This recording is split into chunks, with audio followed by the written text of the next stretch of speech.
Hello, everyone. Welcome back to the Buckle Up Podcast universe with Brandon Rush and Mama Rush. And we are returning after being in London, which I will get back to. We'll talk about that next. But I just want to say that currently we are in 73 countries and 722 cities around the world. And we're very excited about that, and on 6 continents.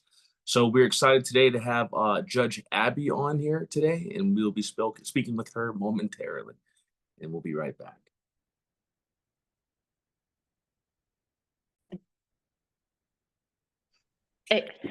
Can y'all see me? Yeah. Oh, yes, we can. Yes, we can, Miss Abby. What you might want to do, though, you don't have to, but what you might want to do, are your blinds closed or are they open? Yeah, open. I forgot to close them. Oh, yes, ma'am. That's the one thing I want to do. That way you won't be so backlit. That's perfect. Okay, I'm going to close the other one. Carolyn, I like your hair. Oh, yours too. We going to comment once we get on, girl.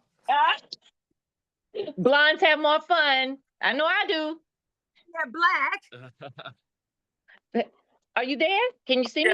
Yes, ma'am. We're coming back. Yes, ma'am. We're here. Yeah, black blondes have a lot of fun.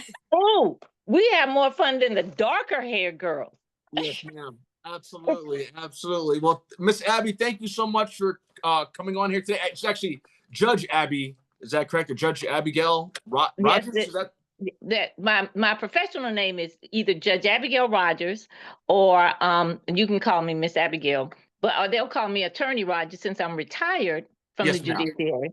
So, but because of you, I will respond to Miss Abby. But they call me Judge Rogers, you so much, Judge Abigail. Absolutely. Thank you so much, Miss Abby. I appreciate you. Start now? Yes, ma'am, we are. And you think she needs Abby to pull up a little bit because it's floating up? Yes, Miss Abby, you might want to move your camera down. Just a little, Abby. Absolutely. Perfect. Oh, yes, ma'am. Looks Is that great.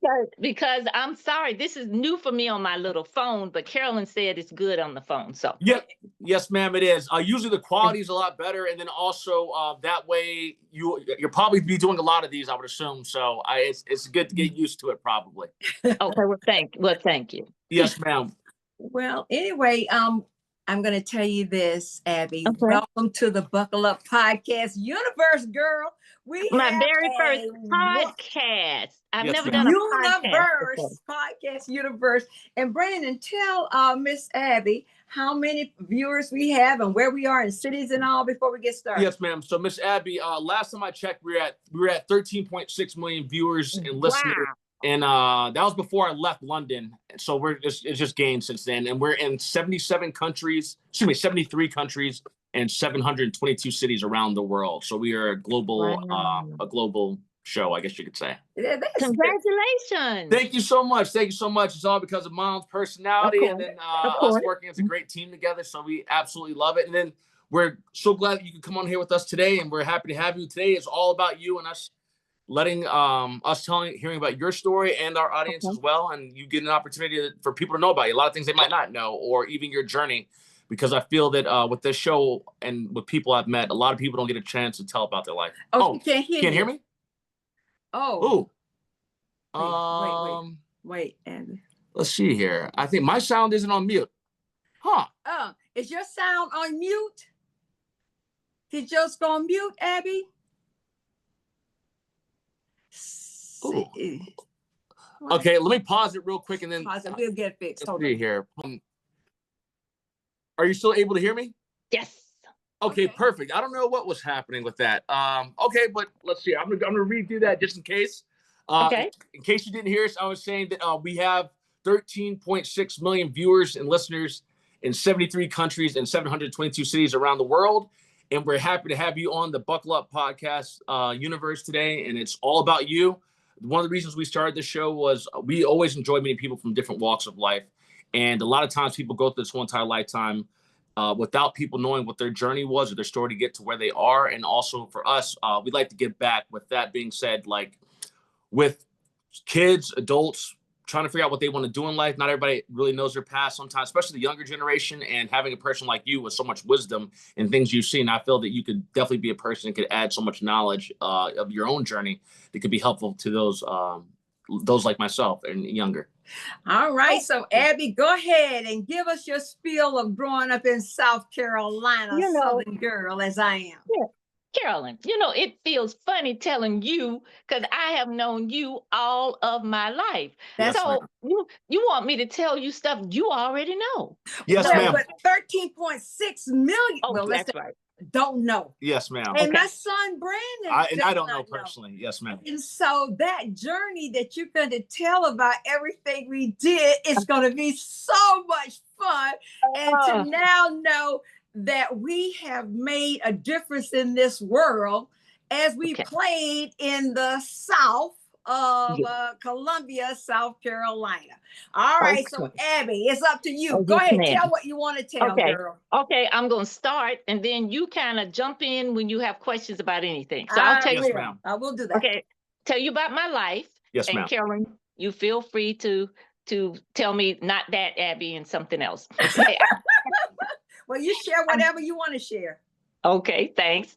I grew up in Columbia, South Carolina, and I grew up during the civil rights era. I had two school teacher parents, just like Carolyn, and they believed that my brother and me, I have one younger brother, needed to know about the history of African Americans. They believed it.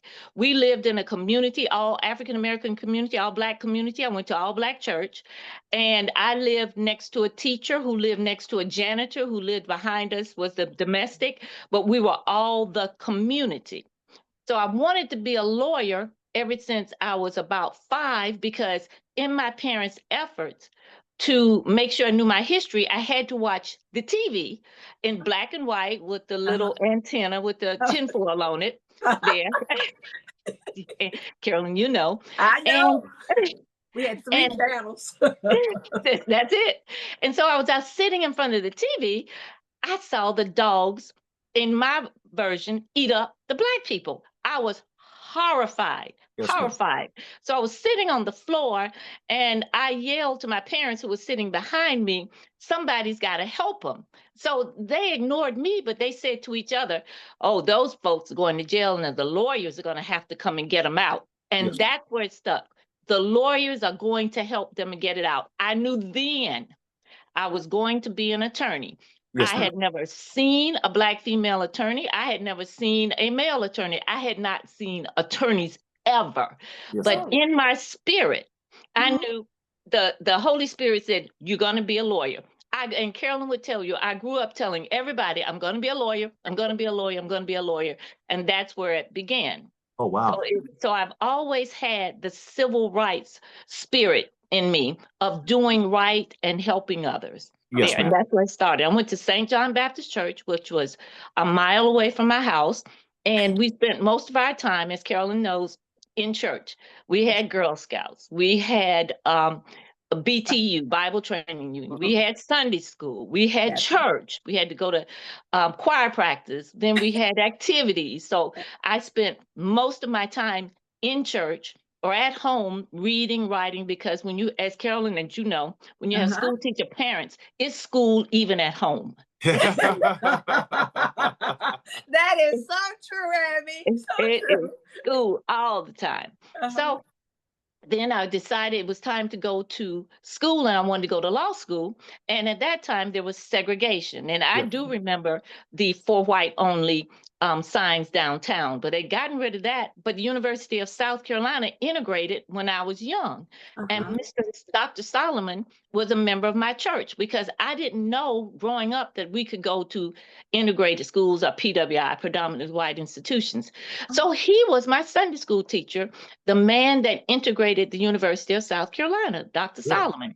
So in Sunday school, he said, we were getting ready for college, and he said, you know, I know your parents went to an HBCU. I don't want to discourage you, but now you have options. And he says, so think about it. So I went home and they explained that he had opened up the doors at the University of South Carolina. So I went to the University of South Carolina and from there applied to the law school and went to the law school. Now the law school was hard as all out because they hadn't used to Black folks being in law school. So I just wanted to tell you, they beat us down. Oh, wow. Down the University of South Carolina. They started with maybe 30 students and 30 Black students and 6 of us graduated. Really? There.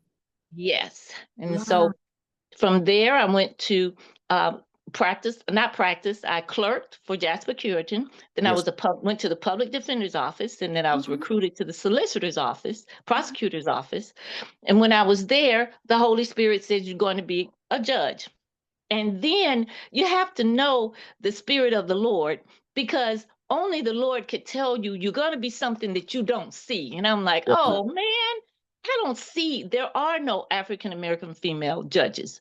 Yes, So ma'am. the Lord was saying, you are going to be the first. And so I ran for judgeship, and the legislature elects judges here. There are only 2 states, South Carolina and Virginia, and we're elected by legislature.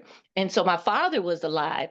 And when you go and you try to convince legislators to vote for somebody they've never seen before, or ask them to do something they've never thought about, they hurt your feelings. Like Yes. from, oh, that's not going to happen, or you're female, or you don't look like a judge, or anything. And so I remember my mother and father sitting at the table, and I was just crying because my feelings were hurt. And my mother said, listen, if you're going to cry every time your feelings are hurt, you're not going to make it. Yes, ma'am. You know, strong Black mothers. Yes, ma'am. A strong Black mother. Nothing like it. And my mother said, speaking of strong Black mothers, Carolyn, she said, now listen, when you are a trailblazer, you must understand that you are going to be hit because you're blazing the trail. Said, Abigail, you are not here to go and get a judgeship or get any job and close the door and say, I got it. No, no, no. You are to open up the path. And then when your job is done, move out of the way and let others come. Yes, So ma'am. that's what they taught us. So when I was elected, that law school was hard. Getting elected was difficult. Then I got the bench, served on the bench, and that was hard.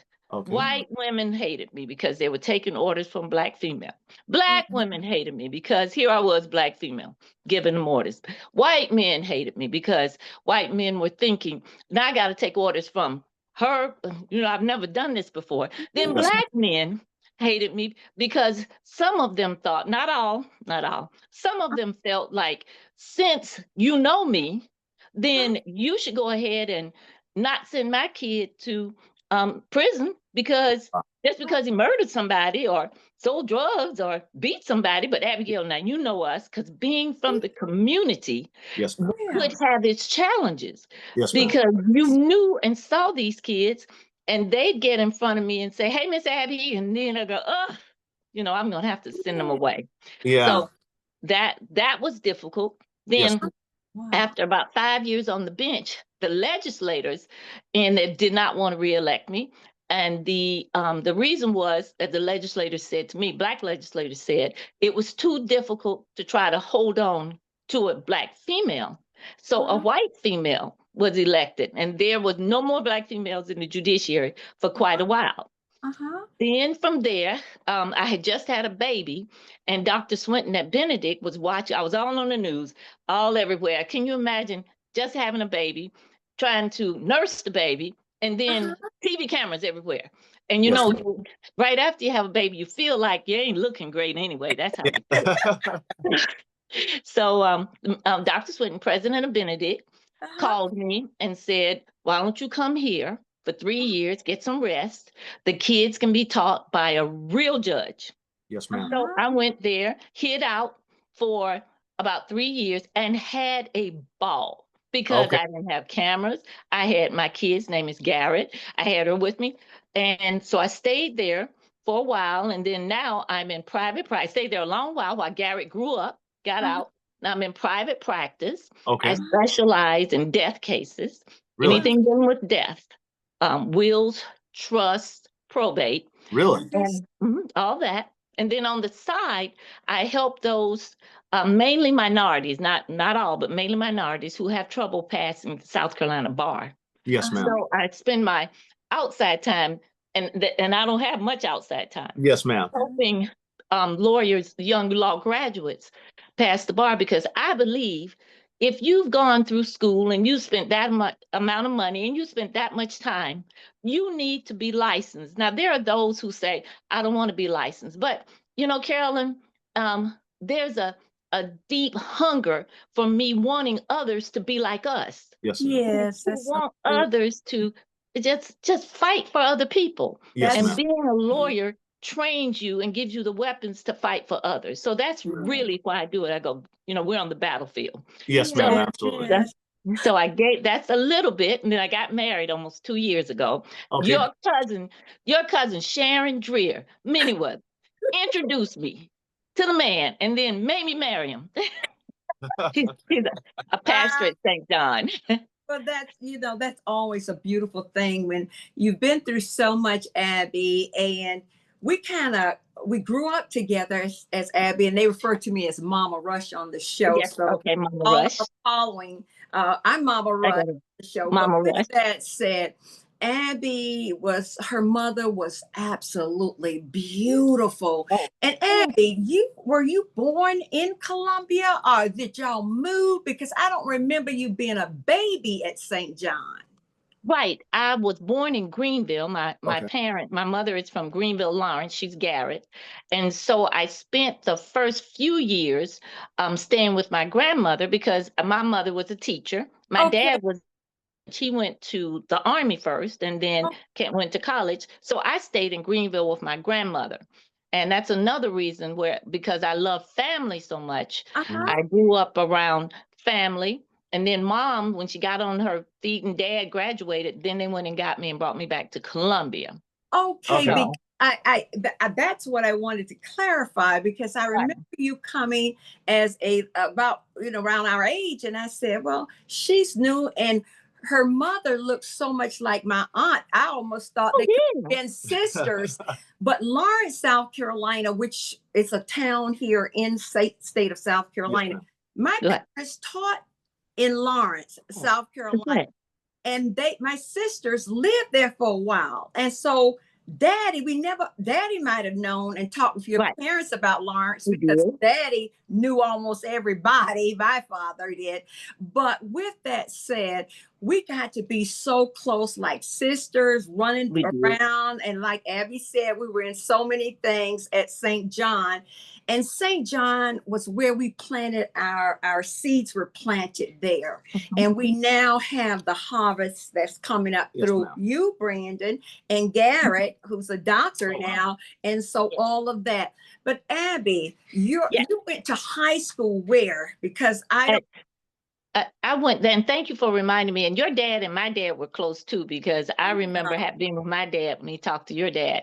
I went to the schools we were zoned for, or were desegregated for, and went to Alcorn and got in a fight. Now, my dad was principal in District 2, and my parents were in District 2, got in a fight in District 1, where the principal of Alcorn called the principal of Dent Junior High and said, I think I got your daughter here from fighting. And my dad said he went over to Alcorn just so he could say, that's not my daughter. And there I was sitting in the office and my father packed me up and he said, you won't see her again. And I had to go to District 2. So I went to Dent and then went to Spring Valley. Well, that means, Abby, back then you were standing up for your rights. You know it. Hey, Carolyn. Knew that law would definitely be your path of going through.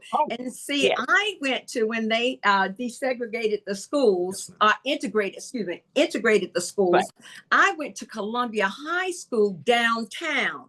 Right. So that's where I graduated from, the Columbia High School that used to be in the city of Columbia, South Carolina. And so we started to separate, but at church, I would see Abby. And then I went to historically Black university, and they call HBCU, College and Universities, historically Black. And Abby went to University of South Carolina. And my sister, Benny, went to the University of South Carolina. Rest of my family there. Naomi and I went to South Carolina State you know. Oh, Yeah. And so we kind of start to separate at a right. certain point, but we never lost. When we get Oh, together, Abby and I would fall out laughing like we mhm. never walked away from each Yes, other Yes, ma'am. yes, and it all. is. But Abby knew Ben. Yes, ma'am. And Oh, so bring up, and we're going to get brother. back to the law a little bit.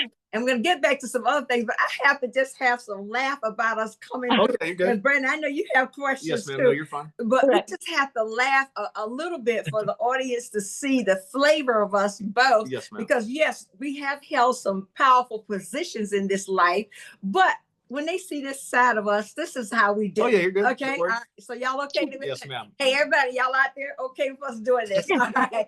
So Abby. So Mama Rush, you're gonna have to talk about me when I was younger, and I will join in. Abby was always so beautiful. I Yes, mean, ma'am. pretty Thank girl, you. beautiful little girl.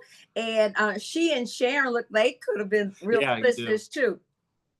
And so I would see Abby, and they would always have, we were in the Girl Scouts, Okay. but my Yep. parents had 6 kids. Hey, I didn't have a uniform, a Girl Scout uniform, but Abby had hers and Sharon Mhm. had hers. Yes, ma'am. Right. But still, we knew that I had a uniform in my head, Yes, ma'am. on my body, Yes, ma'am. and they could see it. But it was just a Mm. beautiful thing. And we would have, did your mother sing on the choir?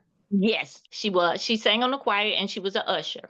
Both. Okay, and with that singing on the choir, they would have the picnics. Yes, We would ma'am. have the picnics, Yes. and that's where I almost drowned Oh, wow. out there. That's true. One of the picnics. Do you remember when I almost drowned, Abby? Were What? you there that day? At No, I don't remember. we were at a What's church Sesame? picnic. Were we Yeah, at Sesame? yes. And Okay. I don't. Did we do it at Sesqueak as well as Oh, Lake Murray, or did we just do it at Sesqueak I think Park? it was Sesame. I didn't think Yeah. that we were comfortable at Lake Murray yet. But one thing about her mother being on the choir Mhm. would have, you remember how they would have their not a luncheon, but it would be a party at the end of the Yes. season. And Mr. Russell used to Yes. be the caterer at the church. And so Deacon all Russell. of the children would go. Though our parents didn't sing on the choir, they invited us. They would invite the hall kids to come. Right. We would have Right. so much fun at the party. Okay. But I just Right. remember Abby never getting in trouble at church. I never remember you getting in trouble at church or anything. No. Abby.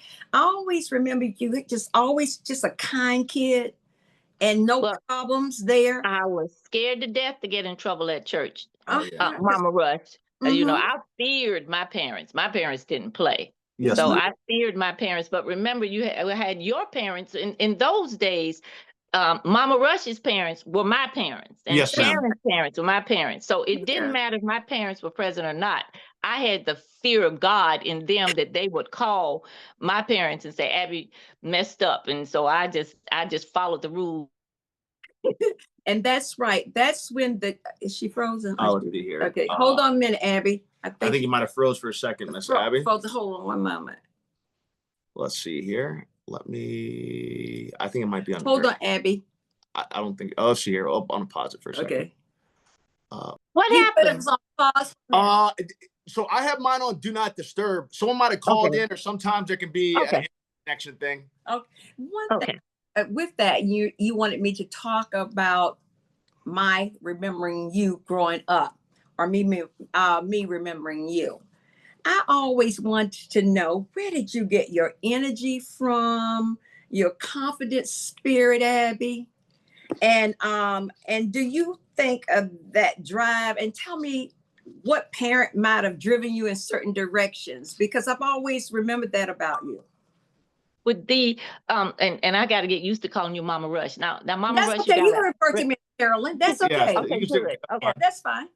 Well, remember, Carolyn, I hung around y'all, and you all were brilliant people. You know, Brother Hall are about a year apart. I think Okay. a year apart. Brilliant. And, you know, Thank you. Carolyn and Naomi and Yeah. were all my like sisters, because I didn't have any sisters. Yes, So ma'am. you had a big family. I had a small family. So I hung around your Aunt Naomi's all the time.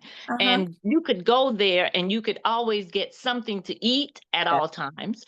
You could have cake, cookies, ice cream, all of that. So you say about my energy, it was never a dull moment. All of y'all were brilliant, Oh, thank brilliant. And so to try to keep up with y'all, because I talked, I just wanted to tell you, I talk a lot of stuff. I talk all the time, and then it's back and forth, and it's always a challenge. So to keep up with y'all and to talk back and forth to Ben, you had to be kind of quick, because Ben was quick, and then I had to be quick, and Gwen was quick. So it was always back and forth with the two of us. And so you say my energy hanging around y'all. Well, thank you. Well, what happens is, but you always have had a confidence that I've always admired. That confidence, Right. I don't care where we are. Sometimes I say, wait a minute, slow down, Abby. He's right. Abby. But that confidence, where did you get that confidence? I know the Lord has given us so many different attributes and characteristics about us that give us our flavor. But that confidence that you have, I can see how that played well in everything you have done. So tell me whether you think that's come from. And thank you, Carolyn, because I don't know of any other way, but I still have to say, being brought up and raised in the civil rights era, you remember we were treated so poorly. We had separate waiting rooms for the doctor's office. So you had a mother, and I had a mother and a father who had to convince me, although the waiting rooms in the doctor's office looked bright and sunshiny and perfect, and I was over here with the roaches and the water fountain, and it was bad, I was equal to those in the other room. And so we grew up, and my parents really worked at, you are equal. No one is better than you, but you are not any better than anyone else. I'm tall. I'm 5'9". When you put shoes on, I'm about 6 feet close. So there I was. She had to say, you have to walk with confidence, because if not, people will tear you down. So Carolyn, my parents developed it through the civil rights era. Because otherwise, if you remember, you'd be eaten alive. So they concentrated, just like your parents, on being as smart as you can be, learning. You had to be smart.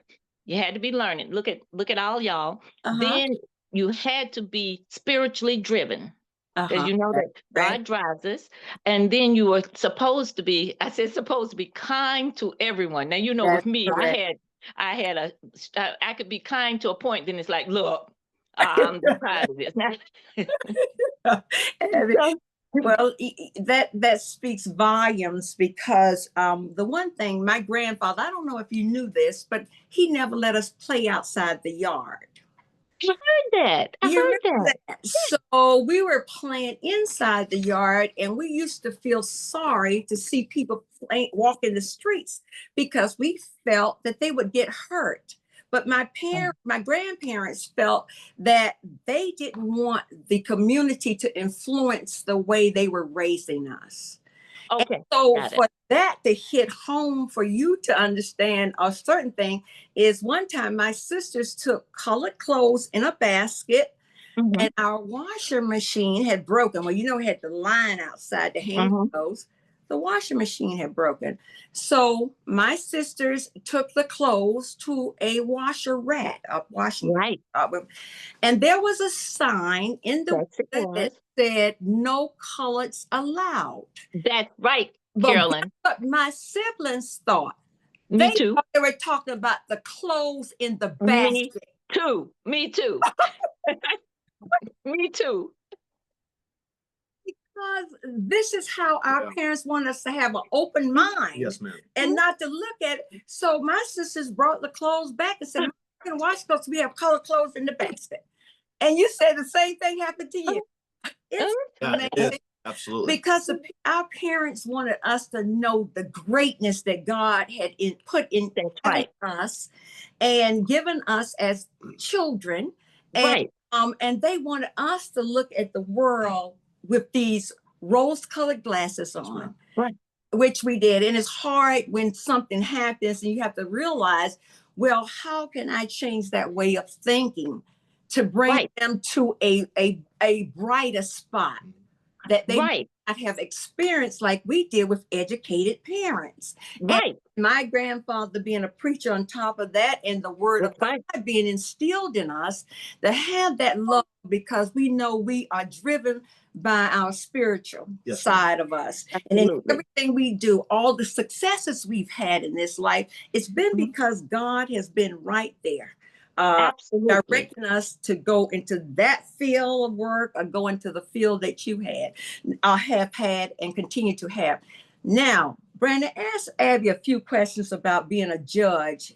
Actually, before I even get to that, Miss Abby, I have one. I will ask you the question about being a judge, but one thing I wanted to ask was, a big thing I find is I love people that are able to overcome adversity no matter what. Now, the thing you said was this, and this could be kind of a two-part question. I heard you say that whenever you started at University of South Carolina, so here, I think you said his name was Dr. Solomon, or Yeah, my Sunday school teacher, James Solomon. You said Dr. Jim Solomon? Yes, yes. So thank you so much. Sorry about that. I couldn't remember. I'll make sure I had his name right. He fought to make sure that people could be integrated into University of South Carolina, like myself, who was an alumni of University of South Carolina. You said that when you started, and we already know that they threw the book at you all because you see it all. They just didn't want a lot of you all to be successful. Not every teacher probably, but sometimes it happens because people stuck in their old ways. I've heard this countless times, even in my life. You said you all started with 30 of you all started in the class, and only 6 of you all graduated. What was it for you? And this is I wanted to look up the name of the show, but I'm forgetting it right now, and I apologize. But I'll do this in 2 parts. There's a show basically about they have celebrities on it. It's a military show. My friend Rudy Reyes. It's like Stars and Stripes or something, but it's starred something where they have starred do all these military challenges. And I saw that there was a black girl was the one that made it through. It was her, and then Brody Jenner was the one that, it was a white guy and it was a black girl, the ones that made it through all these challenges, beating out these athletes and all of these people for that. With that being said, with you're a black female who is going up against all these different odds, and then you have more put on top of you because you are black and then you are a female. What was it that got you to keep going? Why didn't you not give up? Because I'm sure everything in the book was being thrown at you, but you're like, no matter what, I am going to succeed. What was it that drove you to do that? Talk us through that. That's a good question. That's a good question. One thing I wanted to comment about the clothes, Carolyn, I saw in the same laundromat where they said for whites only. And I said to my mom, oh, we only can take white clothes. And my mom said, I'll never forget this, with a calm voice, no, for white people only. I went, wait a minute, they don't want us in there. She said, no. And those stories just stick with us, that growing up that way. So but Brandon, you have to know when you grow up like we do, and it's a constant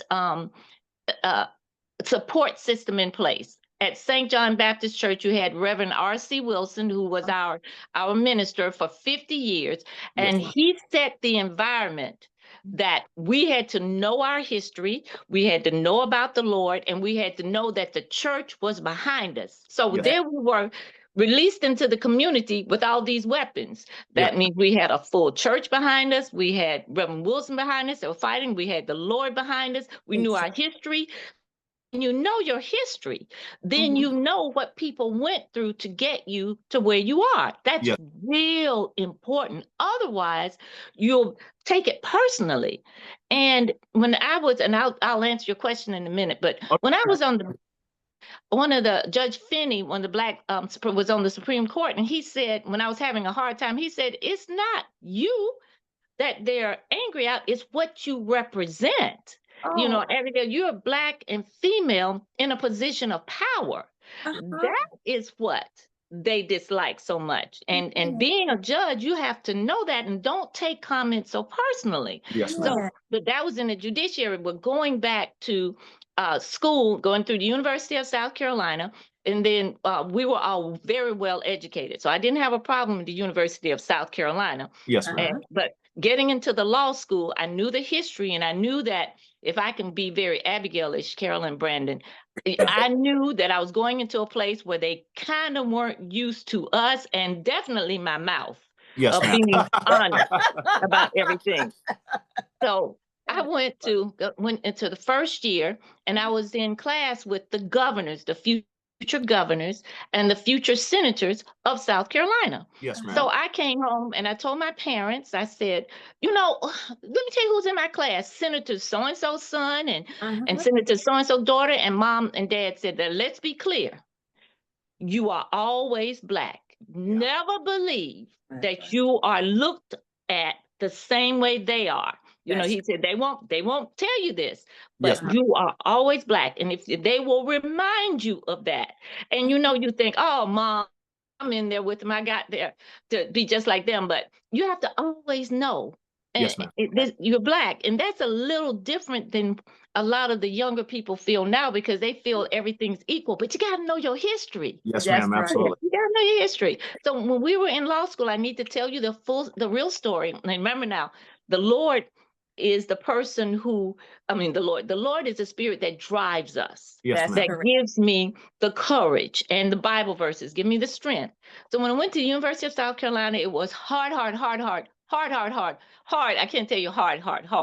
So the second week of school, when I was still happy, Abigail, that pretty much died. Yes. One of the law professors that some of the buildings are named after called me into his office and said, first of all, he said it in class, I need to see Abigail Rogers. So I went to his office, and he said to me, what was your job before you got here? And I said, being a teller at a bank. He said, I'm going to call the bank president, get you your job back, because you're taking a white person's seat here. Oh, wow. And when he said it to me, I couldn't believe he said it. He was so bold with it. He says, because you're taking a seat for a white person. And I just looked at him and I said, no, I'm not. And he said, yes, you are. This affirmative action has just gone too far. So I'm going to make it such that you go back to your old job. And he said, oh, I'm going to fail you. Now, back then that day, who was I going to tell?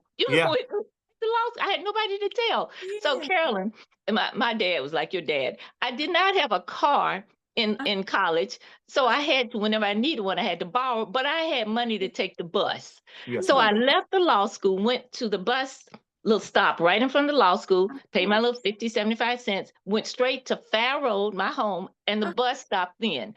And you would have thought somebody died. I tore open the door. My parents were eating dinner, and they thought somebody had died. And I cried. I fell out on the floor. I'm so dramatic, I fell out on the floor. And Mom looked down and she said, what happened? And I said, Professor, and I named his name, told me I wasn't going to be a lawyer. And my dad knew something was wrong with Dad, kept eating. Dad looked at me and he kept eating. And she said, let me get this straight, my mom said.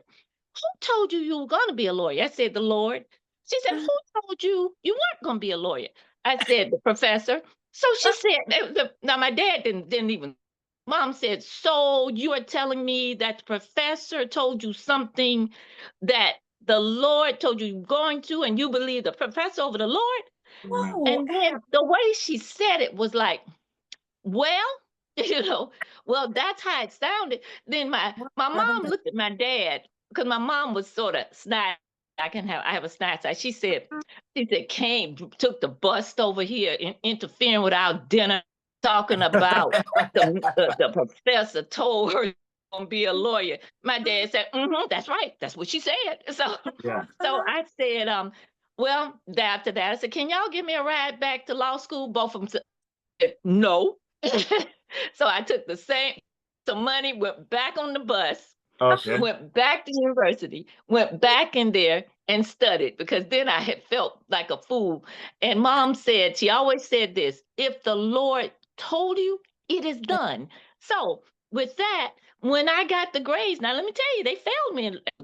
They gave me, the professor gave me a D. You can't make Ds. And the other professor he talked to gave me a D. And they sort of talked to each other, and they were aiming for students. And so they gave me a D. So I got a letter that said you're suspended. So I went home, and my mom said to me, she said, now who was it? She kept saying, who said you were going to be a lawyer? I said, the Lord. She said, then you tell the Lord, open up the way, make it right. Carolyn and Brandon, I'm telling you. So I got on my knees. This is a true story. Yes. I said, Lord, I've done the best I can. You know, you see me. You said I'm going to be a lawyer. I got to take you at your word. I don't know what else to do. My parents are school teachers. Yes, Abby. Carolyn and Brandon, let's see, within a couple of days, it's a true story.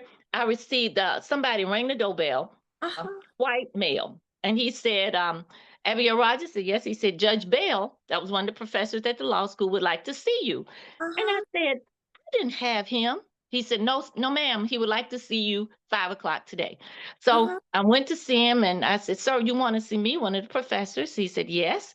And he said, you didn't make it out of first year? I said, no, ma'am. No, sir. He said, sit there, write me a letter and tell me what you think happened. So I just started writing. Heck, I didn't know. I just started writing. Well, I did all I could. And I read every book. I read every, I just wrote. And he looked at my paper and he said, I see what's wrong. He said, you're going back to school and you're going to work with me 52 Saturdays, every Saturday from 8 a.m. to 1 p.m. Do not miss a Saturday. And he said what had happened, he told me later, what the Lord, he was a believer. The Lord placed in his spirit, go get the girl there laughing because they would laugh when they failed Black people out, he told me. Oh, wow. And they would laugh and he heard them. Man. And he heard them, and the Lord spoke and said, "Go." They said they failed this girl from University of South Carolina, and he found out, and he sent for me. So my parents laughed at me because Carolyn and Brent, I didn't miss a beat, y'all. Went straight in the second year. Every Saturday, 8 a.m. to 1, I sat in a seat in front of him, and what he did was reteach me how to think. He said, "I'm going to change your thinking." Because there is a technique to thinking as a lawyer and thinking for the bar. He said, remember, you got to pass the bar. So y'all, I sat there from 8 to 1 and having to just talk about the law. It had to come from here. He would give me a set of questions. He said, now tell me what you see and tell me what the law is. And he go, oh, he go, wrong, start again. And you had to analyze that's here. You had to do it quickly. I did not miss Christmas, Thanksgiving, Easter, hot, cold, sleet, snow, rain. I was sitting in there. It was so cold one day. I was covered up sitting there. But he constantly questioned me to change my thinking. And he said to me, when you change your thinking of how to answer problems and questions, you change the way you think. You'll never figure out, you'll never go back because you won't remember how to go back. So y'all, my grades went up second year, B's as in boys, B's and a few A's. Then there was third year, which was B's and A's. It was unbelievable.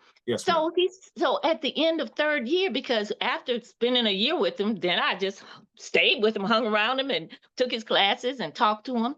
And he said, I said, well, Judge Bell, I'm going on now and I'm going on to practice law and pass the bar. And he said, no, one day, and I thought this was somebody's going to come to you and ask you for help to pass the bar. I prepared you to help them because he said, they're coming. And I said, who's going to be crazy enough to ask me for help? That's what I said. He said, you're going to be surprised because they're coming. So at graduation, my parents, we've got school teacher parents.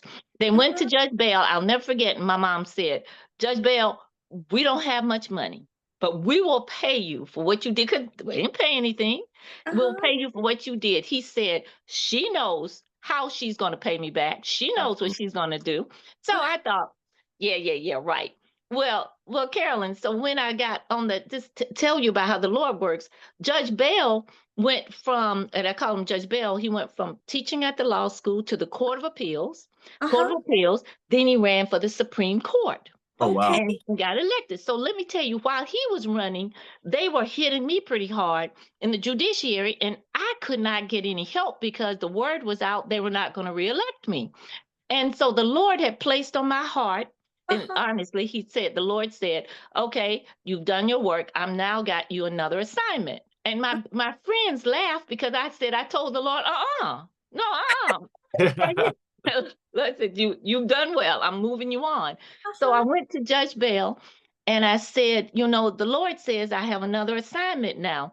And he says, but you stay on the bench for life. I said, I'm just telling you, the Lord said. And Judge Bell said, I could get, Carol and I could get hardly no help in the fight with the legislature. People, people abandoned me and legislators abandoned me. Nobody, and when I say nobody, I don't mean my people from church now, but the powers that be did not help me because they felt that it was just too hard to defend a Black female. And so they would rather just have an easy white female. But Judge Bell said, I'm going to help you. He said, I see you have no help. He said, let me get to the Supreme Court because I'm going to send down the edict. I'm going to send you some help. I'm going to help you. So I said, there I was. So I said to the Lord, Judge Bell going to help me. That's what I said, Judge Bell's going to help me. And the Lord does not argue with me, Carolyn. So when he got elected to the Supreme Court, I was happy, happy, happy. And I always say to people, guess what he did after getting elected? Because I'm waiting on him to help me. Guess what he did? Yes. What did he do? Yeah, you're going to have to die. He died of a heart attack.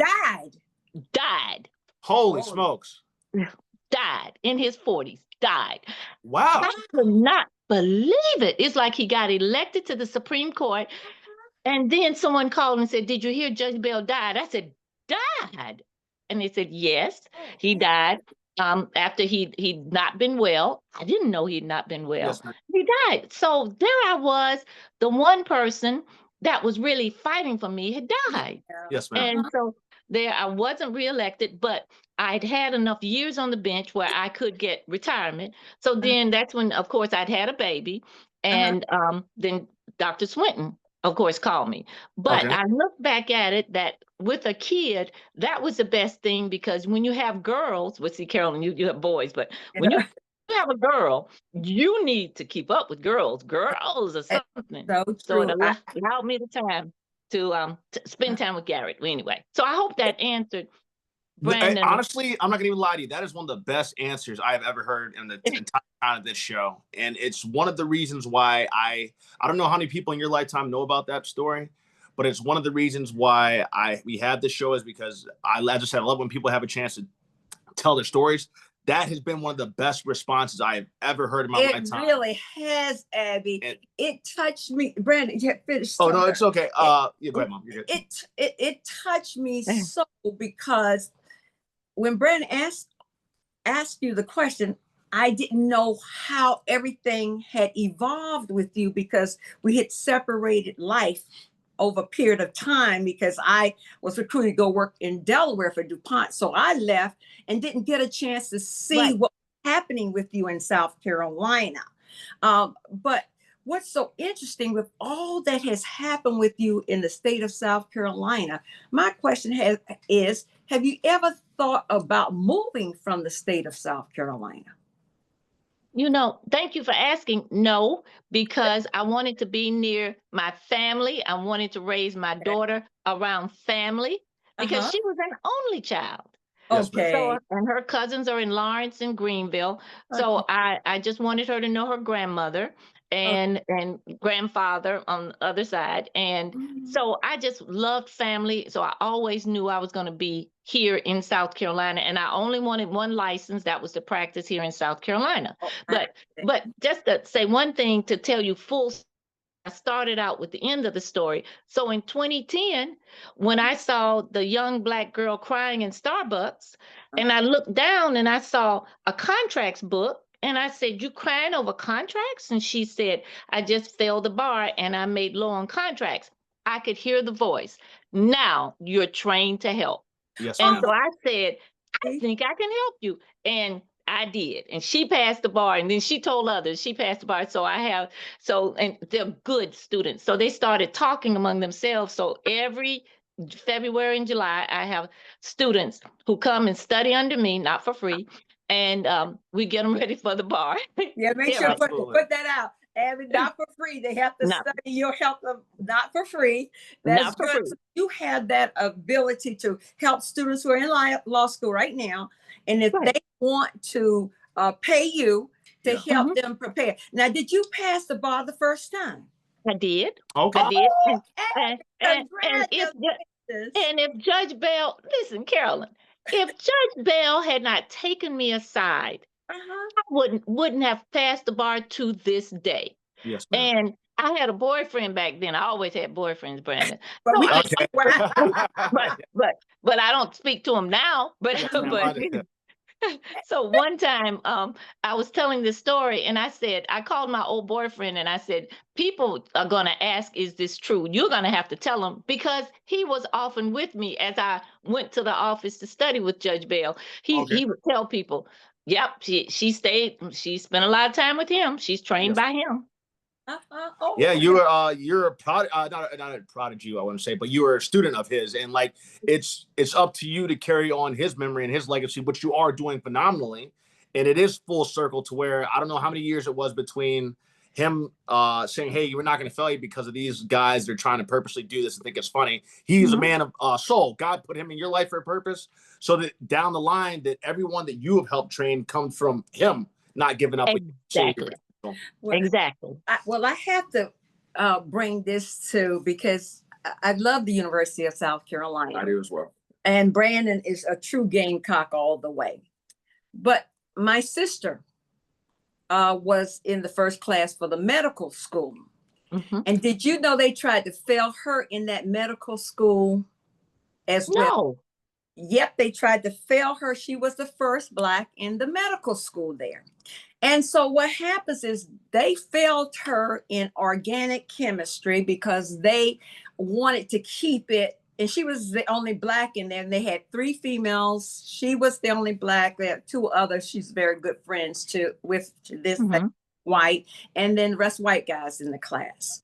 So Evelyn, well, let me just say that. But anyway, they failed her in that first class. Yes. Yeah, so the story is so to hear your part on the law school of it. And so I'm telling the medical part of it.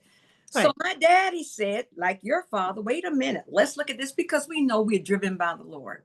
Right. My daddy said, I'm going to take you, Evelyn, to the University of Alabama, which is the #1 medical school at the time. He took Evelyn down to the University of Alabama, and she enrolled in organic chemistry there. And she was an A student, and they called the University of South Carolina and they said, why in the world are you failing this brilliant girl when we want her to become a professor here at the University of Alabama in the medical school? Amen. That turned the tide for my sister. It turned the tide because they called and they said, there's no way she should have failed. So something was in the mix that I'm so glad the University of South Carolina has cleaned itself of maybe that entity that was back then. And I doubt it. I doubt it. Well, hopefully they continue to work on it. I always say I'm giving people hope. I'm giving them hope that they continue to work on that. But the same thing, she was first in that medical school, and now she graduated with her class on time. She did it. Yes. So, but that same thing happened. And so maybe it wasn't dealing with your edge. They wanted to fail you all. They wanted to fail. And though you're doing excellent and you're not cheating, you didn't have the exact anything. And so you do. And so the University of Alabama sent that note to University of South Carolina and said, there's no way this should have ever happened. And so from that, Evelyn kept on, classes were doing fine. I remember she would go at night and be cutting on cadavers, and she would be there by herself trying to get that done. And Daddy my father wanted me to be a doctor too. And I said, Daddy, I don't want to cut on the dead. I don't want to deal with the dead. I'd rather deal with the living. So I started cell medicines. So with that, that's how we separate. But to hear your story, it just rang a little bell in my head. I said, wait 1 moment. But Abby, what you have done is beyond what God wants us to continue to do. He said, well done, good and faithful servant. We continue to walk through this life, making sure we are taking care of others. We're reaching, bring through. And then her daughter, Garrett. Garrett is brilliant. She has a daughter. Tell us a little bit about Garrett being a doctor now. Thank you asking, let me tell you about my kid. And Carolyn, my kid, I often say, will put me to shame. You talk about tenacity and Carolyn, I will say this as if Brandon's not here. It's funny how our kids will do things that amaze us, even though we prepared them to do amazing things. Is that not true? When Brandon being an actor, went to Hollywood, and now on all the, when I saw him on the first screen, when I saw him on TV screen, I said, that's my child. Go ahead, my Gary. Carolyn, but that's my child I'm seeing on the screen. That's my child. And you have to know Carolyn to know she said that. That's it. But to tell you about Gary, Gary went to Wofford, where Brittany went. And of course, Wofford was hard, and she majored in pre-med, and Wofford was horrible to her, meaning that she went through, she said she would rather have a difficult undergrad than an easy undergrad and a difficult medical school. I got you. She knew that Wofford was going to be rough. So when she got to Wofford, and she was getting ready to graduate, one of the professors went to her, and I don't know, I always say I wasn't on my P's and Q's, then I always say everything's in good. Went to her and said, Garrett, I want to give you a recommendation for med school. Went to her. So she did call. She said, Mama, guess what? The professor wants to give me a recommendation. I did not stop to think, wait a minute. That's not how that works. So I said, okay, and went on. The professor put in her file and then blocked it so she couldn't see, and told everybody in the medical schools not to accept that she would not do well. And the way I found out was I had to use my connections, because she wasn't getting accepted to the University of South Carolina. She wasn't getting accepted to MUSC. So I said, wait a minute, something's not right. And and Carolyn, I was going to tell you, it always try your instincts said, call the people. And I know, and Gary, I can tell you, with the right synchronizations will answer to help. So I called and told him, I'm a Black mother of a Black child. She is not getting accepted. This doesn't look right. She's got good grades. And the lady said, who answered the phone, there's a letter in her file, and let me read it to you. And then, because she said, no, don't tell. And then she told me the professor who did it. Yeah. Yes. Said, put in, because you know why? They were mad at me. Because I really, as you would suspect, I was really on the school for treating everybody right. I was at the school all the time. And then being a retired judge, they didn't like that, and a lawyer. And to get back, they did hit her. So she did not get accepted. So what she did, Carolina, the school around the corner, Columbia, Evelyn School, as I call it, didn't accept her for med school, but did admit her to get a master's of biomedical science and engineering. So she goes there, blows it out of the water, comes back and applies to the same school, and they wouldn't accept her. They wouldn't accept her. So what she did was she said, well, Mama, there's more than one way to skin a cat. That would be like my dad. So she went out of the country, stayed 2 years, came back in the country at the University of Miami, graduated. So then came the time for, matches. So she applied all over the world to match. She wants to be a neurologist. And so when it was what you got cut off? Neurologist? Neurologist. Neurologist. One of the only Black females in the United States, and very few want to be a neurologist. And so nobody accepted her for neurology, but they accepted her to, I can't talk medical, so let me do it my way. Didn't accept her for neurology, but she got a call from Lexington Medical Center that says, come work with us for a year. We're going to get you ready for neurology. So she's a resident at Lexington Medical Center. Now getting offers for neurology. So she can now go neurology. So she went out of the country, came back in the country, came to Lexington, and on her way. Yes, so one of the best centers in the United States. Congratulations there. Garrett, we have to have Garrett on the show to tell her story. But what we do here, Brandon. Sorry, one thing I want to say on Garrett was this is you're right. There are more than one way to skin a cat. And even in my own career, I haven't had, let's say, put it this way, in Los Angeles, I've had doors closed purposely. And so my way of circumnavigating that is I went and booked everywhere else in the country and working, and then started my career in London as well. And that has all been able to circumnavigate, just like Garrett just had to go through that with that aspect and found the way.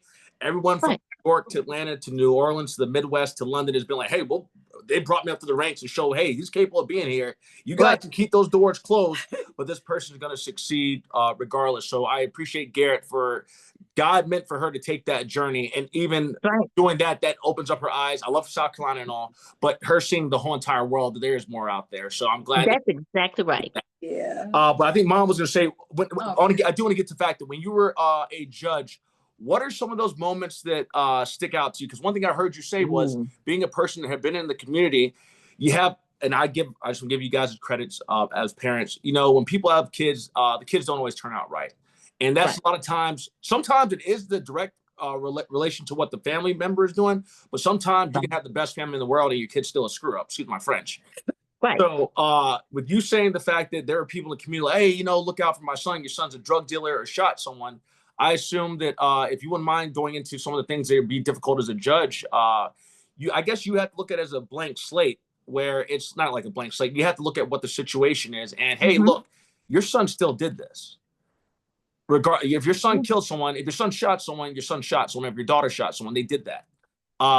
They sold drugs and they got caught for it. Well, you have to do the crime of. Now, granted, you're not going to throw maybe what a different kind of judge would give at a certain kid of, but just kind of explain. The case is caught between that. Though I see a Brandon caught between that position as sitting in the bench, in that position that you held. That was something. Can you share with us a difficult situation that you may have, or interesting situation? Maybe it's that you had to deal with at a time in that role that you had at that. Both a bad and a good situation. I like to hear both. One of the situations where you thought that was, and obviously don't use names, but a situation. Of course, I don't remember names. But okay, but a negative situation and a positive situation. That'd be great. Okay, I'll tell you something that Carolyn, you and Brandon would not realize coming from parents that we had. When you would have kids before you who committed the crime 2 and 3 in the morning, or 11 and 12 on school nights, the first thing the kids would be 9, 10, 11, 12, 13. The first thing to you is, wait a minute, where's the mama and the daddy? That's correct. That was what I ran into a lot, where the kids were out there and the mama and daddy were out there too. The mom and dad, well, first of all, daddy was nowhere to be found because the mama said, now I'm going to generalize because I heard this a lot. Mama said, I don't want nothing to do with the daddy no more. He got his own woman. I just quit him. But you got to raise a son. Yeah, I'll do it myself. Then she's in her late 20s or early 30s, when she's at the club saying that she left the kid with someone, that someone was somewhere else, and the kid just left, went with the gang, got in trouble. So I have a kid before me with the public defender, and I go, where's the mama? Public defender says, I don't know, she didn't answer. Then I said, nope, gotta go find her. And I would hold the kid and make them locate the mother. And then I got in trouble, Carolyn, with the community, because I started locking up parents, because I felt if the kids were out there and the parents were out there, the parents should be responsible. So I said, the kids got to go, parents got to go. Absolutely. I actually kind of like that, to be honest with you. Boy, they just ridiculed and crucified me in the press because they said I should not have locked up parents because of kids. But I was trying to explain, you have to see what I see to see kids coming in with no parents. So that was a lot when a lot of the kids were getting into trouble because they had no supervision. No problem. And then the grandmothers would come in, and in South Carolina, you don't have grandparent rights. But here are grandmothers coming in to look over for the grandchildren, and the grandmothers were working. So they would say to me, Letitia doesn't feel like being bothered. So here I am working all day trying to take care of the kids. And this was so foreign to me. And so those were cases were difficult. Then the other cases I had that sort of stuck with me, child support. I had a reputation, Carolyn, of locking people up who didn't pay child support. I didn't care if you're a man or woman. So I feel like if you had a child, you need to be responsible for the child. Yes, ma'am. That's correct. And so I was just very cut and dry. Have the money. If you don't have the money, there's a bus out there waiting on you, because there was so many, and I would give them.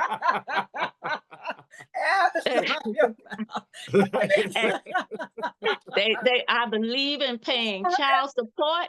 Pay child support, and they'll tell you Abigail was hard on child support, and it really got rough when I got pregnant. I was pregnant on the bench, and I was just miserable on the bench, and men were coming in and saying, I got my new family to take care of. I can't take care of my other family. And I'm sitting here pregnant going, I wish my husband would come in here and say something like that. But a question I have to ask one question here. But if you put them in jail, which you were doing, how did they pay the child support? See, that's a fallacy in thinking sometimes, Carolyn, because they'd get on that phone like the TV people would on that, where they say call a friend or something. Yes, ma'am. How about there are different ways before I tell you that. He'd say, Your Honor, ma'am, they say, we don't have any money. I said, you didn't bring anything? Not a thing. So then I said, well, empty your pockets. So then would come out a couple of hundred. And then I said, oh, look at there. How about empty all the pockets? And there would be money where they thought they would be able to get past me without paying anything. And they wanted to hold on to the money. So they would hide money. They come up with money. Then those that say, I have no money, I put them in lockup, because that they're going to come up with the money. And before I would leave that day, I'd say, how are the guys doing in lockup? They say, Judge, they're gone. People came and got them out. Yep. And then they would bring their employers to court with them. And I'd say to the employer, they say, Johnny hadn't come to work lately, but he says he's coming, and I'm going to get him out for this child support. They would figure out ways. Yes, ma'am. Well, Abby, I tell you, we're going to, because this part that you're talking about, we have to have you on the show just to talk about some things. We're going to have you back. Yeah, because we're going to go through the lightning round here quickly.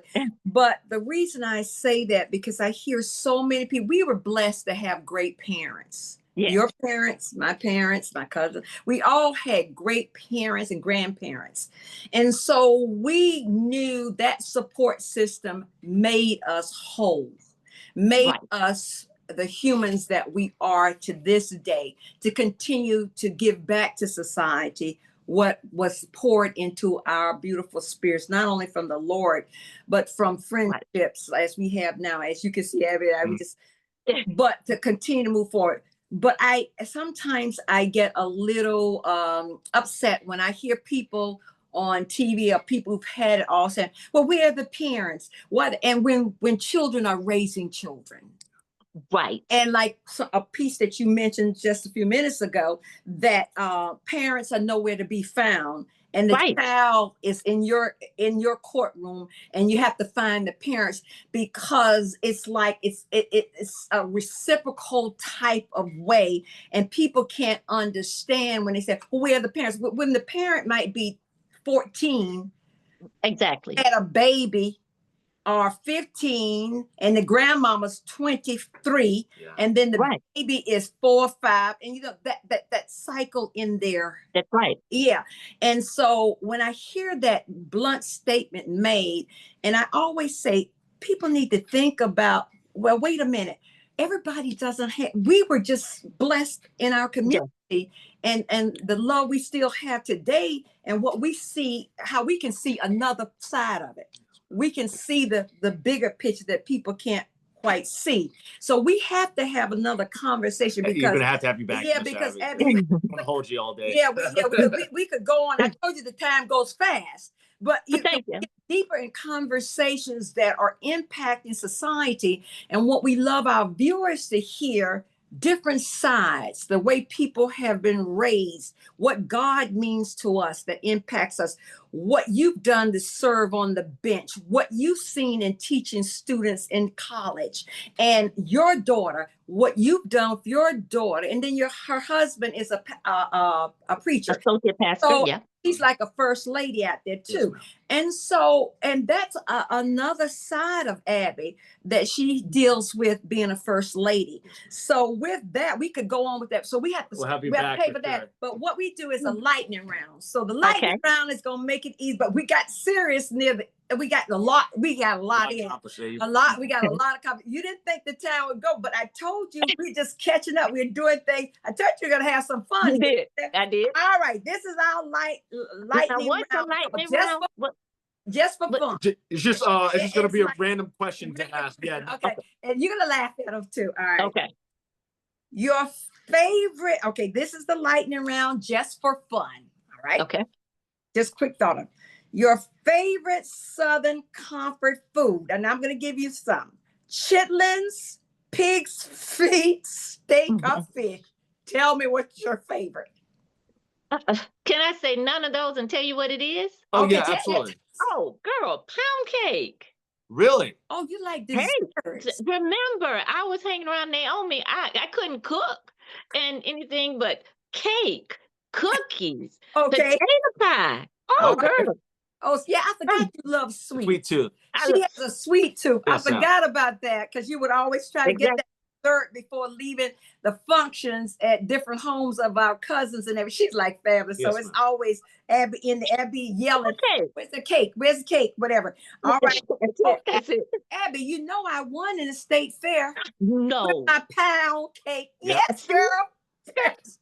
Abby calling your house saying I want some pound cake. Okay. Well, I, for the last 2 years, I have not made any cakes, except for one. Brandon's birthday, I did make one. All right. Are you an early bird or night owl? Ooh, bird. Like 4 a.m. in the morning, 4 and 5, I get up and sit and talk to the Lord and hear the Lord. Ooh, Yes, exactly. something about the quiet, the night, just everything's, that's the best. Early morning. I love that. Okay. One thing you can't live without besides family and faith. Okay, one thing I cannot live without. Besides, we know that given. Without faith, I would say exercise. Oh, great, Abby.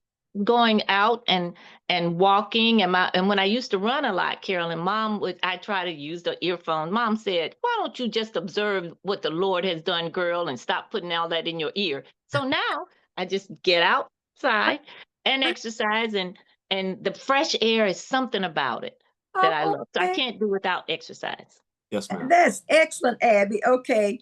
What would be your dream vacation destination? You know, before I broke my ankle 2 years ago, falling over puppies, I would have said learning how to ski.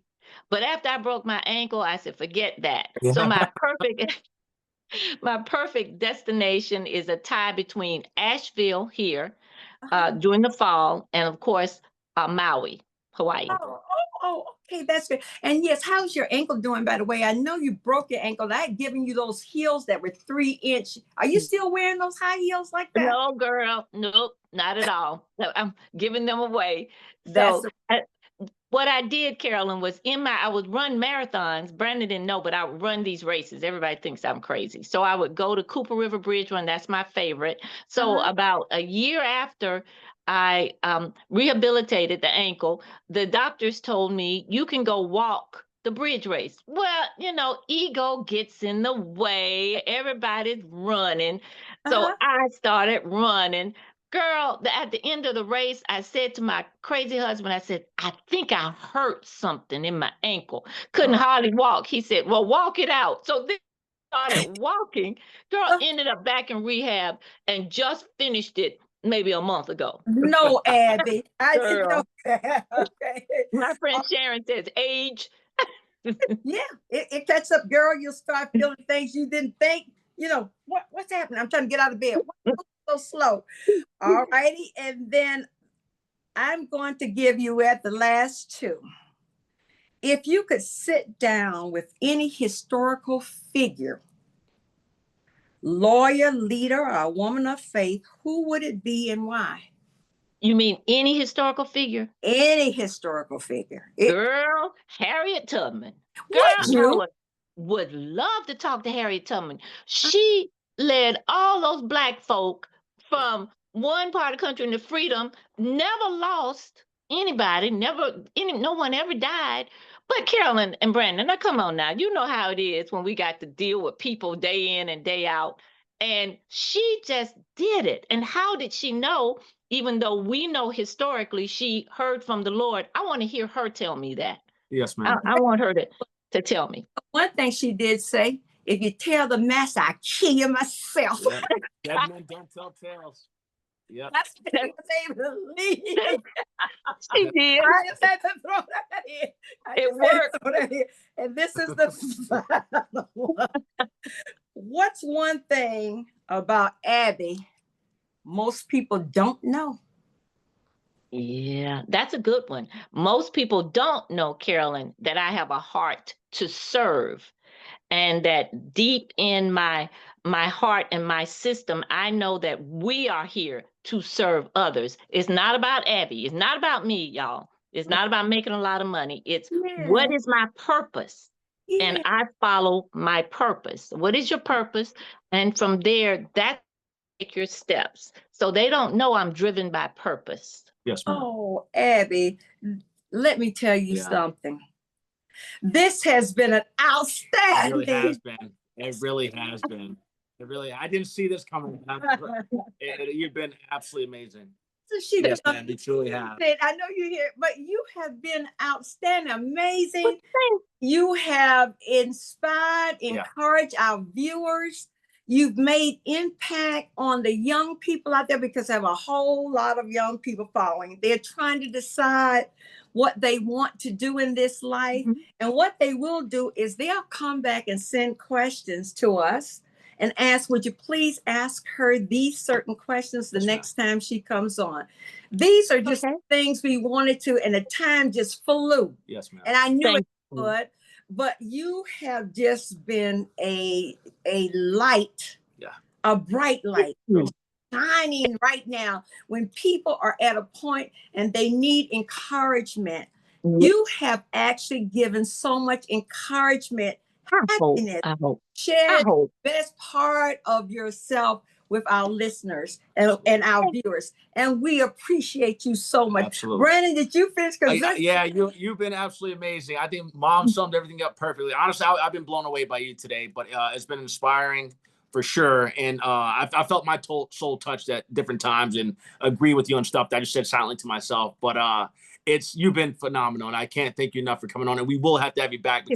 There's things that you said that I couldn't touch on today because we don't want to hold you, but we'd love to have you back for sure. But Abby, now we always ask guests, and then do you have anything you want to ask us quickly? Because we've asked you so many questions, but anything quickly you'd like to ask us? Yeah. You know what's funny to me, Carolyn, the only thing I'm going to say is you and I have known each other all of my life. You're a tad older. Can you imagine that there were things about me you didn't know? And that is what's so surprising. I said, Carolyn, you know me. Because we separated for a while, and that's why I lost track there. But we didn't miss a beat today. Nope. We love you, Abby. What we get ready to do now? What do we do? Give everyone a round of applause. But one thing I do want to say is this. I'm pretty sure a lot of people found out things about you that they didn't know. And if they didn't, they should already have respect for you. But that's why it's so important for we having people on the show, because it gives you an opportunity to tell your story. All that adversity that you just came through, that people, you're smiling and always happy-go-lucky. People don't realize that you went through a whole lot of adversity to get to where you are. That's why it's so important that people tell their stories and get a chance to tell their stories. So and that's why I'm glad Brandon created this show, because he said, Mama, the world needs to see and hear people that might not ever get that chance. Yes, and so God wanted you right here at this time to do that. Right. Our listeners, our viewers, and thank you so much. All right, we always give everyone Absolutely. Great job. You made my day. Yes, ma'am. Well, you have a wonderful day, and thank you so much for coming on. And thank you. And I'll call you shortly, Abby. Okay, Okay, love call you, me. girl. Take care. Love Love you you. so much, Thank you. Judge Abby. Abigail. Okay, bye-bye.